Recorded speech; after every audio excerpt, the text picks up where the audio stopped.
effectuer du web scrapping en moins d'une minute, aujourd'hui, c'est le défi de la vidéo. Donc, je vais vous expliquer comment faire du web scrapping sur le site de Boulanger, donc avec l'outil Power BI.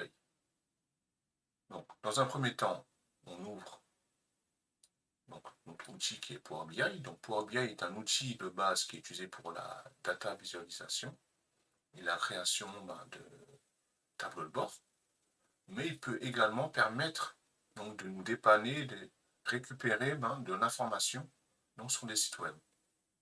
Donc, je vais vous montrer le site web en question. Donc, on est sur le site web de Boulanger. C'est un site web que j'ai déjà scrappé auparavant. C'était dans la vidéo précédente. Donc, ici, on a le nom du magasin, donc Boulanger Douai. Et ici, on a l'adresse. Et nous, on veut récupérer le tout avec Power BI en quelques clics. Donc, je clique sur Power BI, je vais cliquer sur Obtenir les données et je vais cliquer sur Web.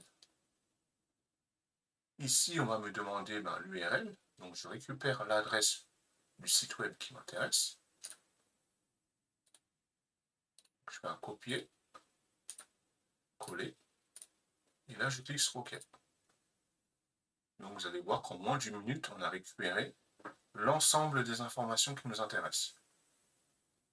Là, j'ai une table, je clique ici, et j'ai mes deux colonnes. Donc la colonne adresse et la colonne avec les noms des magasins. Je clique sur charger. Donc à savoir que là, on utilise l'outil Power Query donc sur Power BI. Donc c'est un outil qui nous permet en gros de traiter de la donnée. Donc là, j'ai bien ma table qui a été chargée, donc qui est considérée comme un champ. Là, je vais créer une table sur le tableau de bord. J'agrandis cette table et je vais cocher donc les colonnes qui m'intéressent. Donc en l'occurrence, avec les deux colonnes. J'ai ma première colonne et j'ai ma deuxième colonne. Ce que je vais faire maintenant, je vais cliquer ici pour agrandir donc, la table pour que ce soit visible.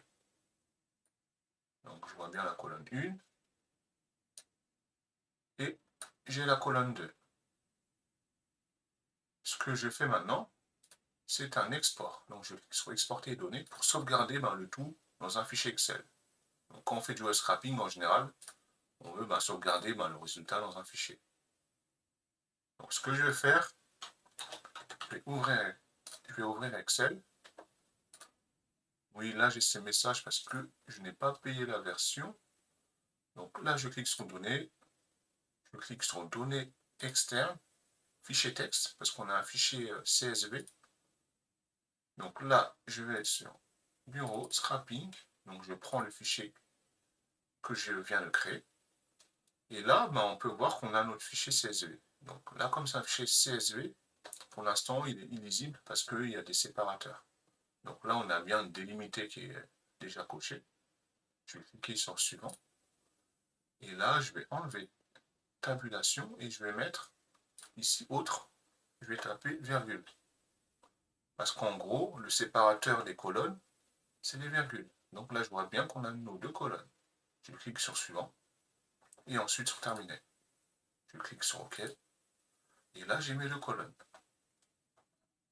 Donc j'ai récupéré une centaine de lignes en moins d'une minute, comme promis.